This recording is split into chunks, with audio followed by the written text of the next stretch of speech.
2014 жылы 21 март күні Apple компаниясы жаңаша қадам жасады. Бір камера үшін сіз 125 мың теңге үстіне қосып төлейсіз деген бұл жерде кішкене үлкейіп алды iPhone. Бұл телефонды мен өте жақсы білемін, яғни мынаумен екеуінің корпусы бірдей, үлкен прорыв жасады деуге болады. Олар iPhone 11 және 11 Pro және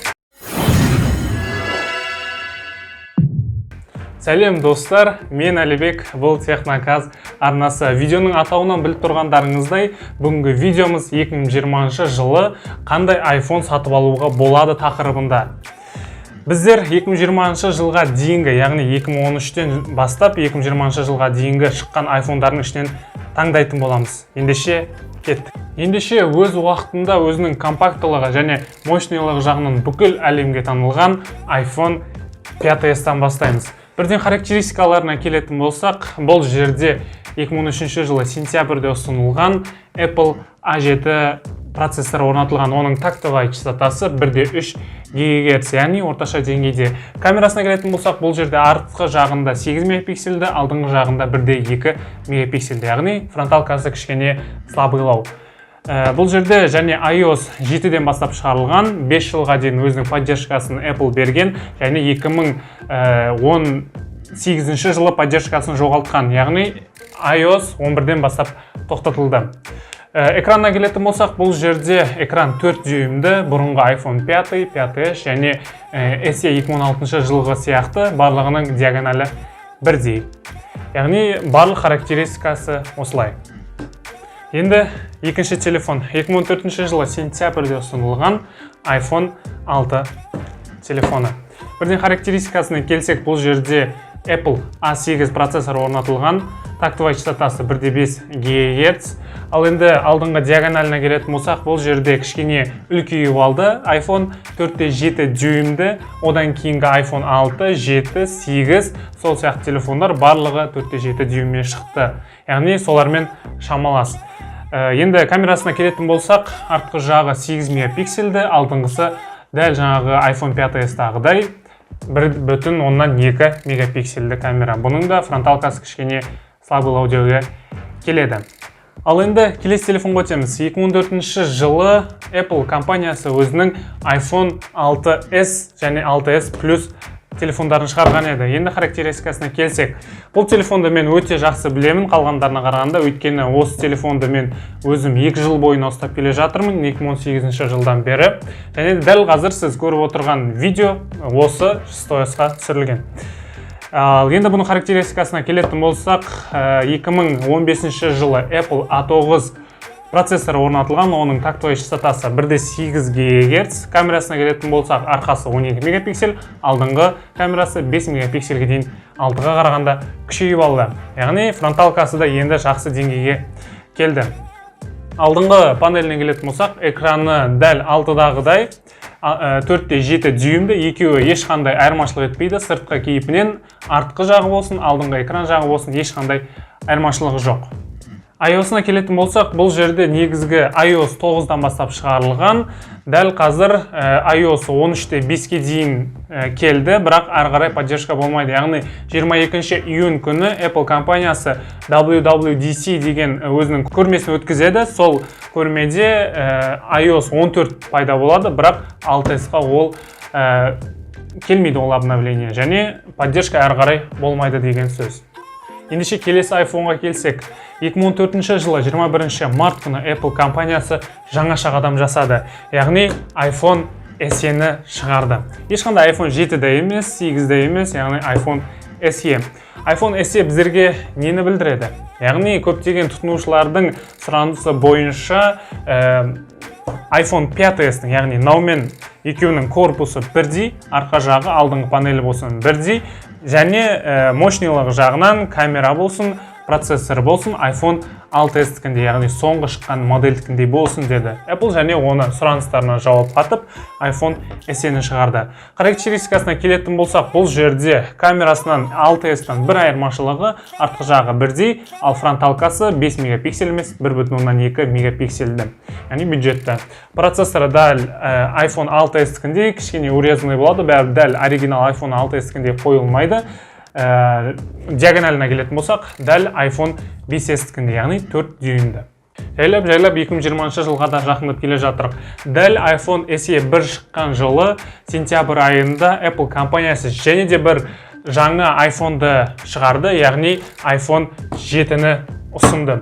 iPhone 7 өзінің алдыңғы жылғы флагманский iPhone 6s-тан айырмашылығы камера жағынан бірден айтып кетсек, камерасы артқы жағы 12 мегапиксель, iPhone 6s-та да 12 мегапиксель болған, бірақ iPhone 7-де линзалар жағы кішкене жаңартылған, яғни күшейтілген. Процессорына келетін болсақ, процессоры iPhone 6s және SE-де A9 болатын болса, iPhone 7-де A10 Fusion процессоры орнатылған, оның тактовый частотасы 2 ГГц. Ал экранына келетін болсақ, iPhone 6s, 6 және 7-де 1.4.7 дюймді HD Retina дисплей деп аталады. Ал iOS-на келетін болсақ, бұл жерде iOS 10-нан бастап шығады. Қазіргі таңда ол 13.5 iOS-пен тұр. WWDC көрмесінде оған iOS 14 жаңасы ұшып келеді, яғни осы жылы тоқтатылады. Ендігі жылы iOS 15 бұған келмейді. 2017 жылы Apple компаниясы өзінің алдыңғы телефондарына қарағанда үлкен прорыв жасады деуге болады. Өйткені алдыңғы телефондардың барлығында рамкалары және кнопкалы болатын. 2017 жылы жалпы Apple компаниясы 3 телефон шығарды. iPhone 8, 8 Plus және X. Солардың ішінде ең қызығы iPhone X. iPhone X бірден көріп тұрғандарыңыздай алдыңғы жағында безрамочный экран. 2017 жылы бұл нәрсе трендке айналды. Сол трендтен Apple компаниясы да қапы қалмады. Бірден экранына келетін болсақ, бұл жерде 5.8 дюймді безрамочный экран, ол жерге AMOLED дисплей орнатылған. Және экран жағында бұл жерде төбесінде кекіл қалдырған, яғни челка деп аталады. Бұл не үшін деген сұрақ туылса, Face ID үшін. Face ID адамның жүзімен ашатын, датчиктерден тұратын функция деуге болады. Ал процессорына келетін болсақ, бұл жерде A11 Bionic процессоры орнатылған, оның тактовый частотасы 2.4 ГГц-ті береді. Камерасына келетін болсақ, арқа жағында олар екі 12 мегапиксельді камера, екіншісі не үшін десеңіз, ол портретті режим үшін арналған камера. Алдыңғы камерасы болса 7 мегапиксельді. Бұл жерде iOS 11-ден бастап орнатылады. Дәл қазір 13.5 iOS орнатылған. Осы жылы және ендігі жылы жаңа iOS келіп тұрады. Ол жағынан мүлдем қорықпай, поддержкасын күтіп отыра беруге болады. Одан кейін 2018 жылы Apple компаниясы кезекті iPhone XS, XS Max және XR телефондарын шығарды. Ол жайлы мәліметтер сәл кейінірек береміз. Ол біздің жағдайда жоқ болып тұр. Сондықтан ендігі телефонға өтеміз. 2019 жылы Apple компаниясы өзінің фанаттарын жаңа 3 iPhone-мен қуантты. Олар iPhone 11 және 11 Pro және 11 Pro Max. Біздің жағдайда iPhone 11 және 11 Pro. iPhone 11-ге келетін болсақ, артқы жағында 2 камера орнатылған, олардың екеуі де 12 мегапиксельді, біреуі негізгі камера болса, екіншісі портрет үшін арналған камера. Алдыңғы диагоналына келетін болсақ, бұл жерде 6.1 дюймді AMOLED экран. Процессорына келетін болсақ, жаңа Apple A13 Bionic 2.6 ГГц-ті процессор, мощный процессор орнатылған. Қазіргі таңда барлық өзінің қарсыластарын Antutu Benchmark деп аталатын сынақ тест программасында алда келе жатқан телефондардың бірі. Енді iPhone 11 Pro-ға келетін болсақ, бұның 11-ден айырмашылығы, процессорында ешқандай айырмашылығы жоқ. Apple A13 Bionic орнатылған. Камерасында айырмашылығы бар. Бұл жерде iPhone 11-де 2 болса, бұнда 3. Үшінші камера не үшін десеңіз, бұл кең бұрышты, қазіргі таңда барлық телефондарға қойылып жатқан кең бұрышты камера, яғни бұрынғыдан да көбірек бұрышты өзінің фото немесе видеода қамти алады. Басқа жағынан диагоналына айырмашылығы бар. Диагоналы 11-де 6-да 1 болса, бұда 5.8 дюймде, яғни дәл iPhone X пен бірдей. Жалпы барлық iPhone 11-ге дейінгі 2013 жылдан бастап iPhone 5s тан бастап характеристикаларын айттық. Енді қорытындыға келсек, 2020 жылы қандай iPhone сатып алуға тиімді деген сұраққа жауап береміз. Бұл жерде iPhone 5s, 6 және 6s-ке осы жылы соңғы обновлениясы 6s-ке келеді. Одан алдыңғыларына уже тоқтаған обновление келуі.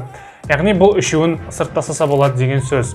SE және 7-ге келетін болсақ, осы жылы соңғы обновлениелерін алады, бір ендігі жылы жаңармайды. Бұларды да сырттастауға болады. Бұл жерде 3 iPhone-ды келтірсек, орталарында XS және XR бар деп айтсақ, XS бағасына келетін болсақ, sanmi.kz сайтында шымкенттік бұның бағасы 200 және 250 мың теңге төңірегінде. sanmi.kz сайты бүкіл Қазақстан бойынша Сулпак, Технодом және kaspi.kz сайттарына қарағанда төмен бағаны көрсетеді. Ал XS және XR-ға келетін болсақ, XR-дің бағасы sanmi.kz сайтында 255 мың теңге, ал XS 270-290 мың теңге аралығында болады. Ал 11 303 мың теңге қазіргі таңда видеоның түсірілу уақытында, ал 11 Pro 428 мың теңге. Байқап отқандарыңыздай, екеуінің айырмашылығы бір камера үшін сіз 125 мың теңге үстіне қосып төлейсіз деген сөз. Мен ойлаймын, бұл телефондардың бағасы қазір шарықтап тұр, яғни жаңа iPhone әлі шыққан жоқ. Сентябрьде немесе октябрьде 2020 жылдың жаңа iPhone 12 шығады. Сол кезде бұлардың бағасы күрт түседі. Сол кезде ғана алуға кеңес берер едім. Бұны да қазір сырып қоямыз. Менің ойымша сатып алуға тиімділері бұл iPhone X. Өйткені iPhone X әлі де өзінің 2 жыл обновлениясын алады. XS, XR өзінің 3 жыл обновлениясын алады. Және бұлардан басқа 11-лерден айырмашылығы өте үлкен емес. Камерасы жағынан, процессор жағынан, қазіргі таңда процессор жағынан дейтін болсақ, барлық приложениелерге осылардың процессорлары да жауап бере алады. Камера жағынан да ондай қатты айырмашылық етпейді деген сөз. Жалпы мен осы үшеуінің біреуін таңдауға кеңес берер едім. Осындай қызықты видеоларды өткізіп алмау үшін каналға тіркеліп, лайк басып, комментарийге кез келген бір пікіріңізді қалдырып кетіңіз. Келесі кездескенше қош, сау!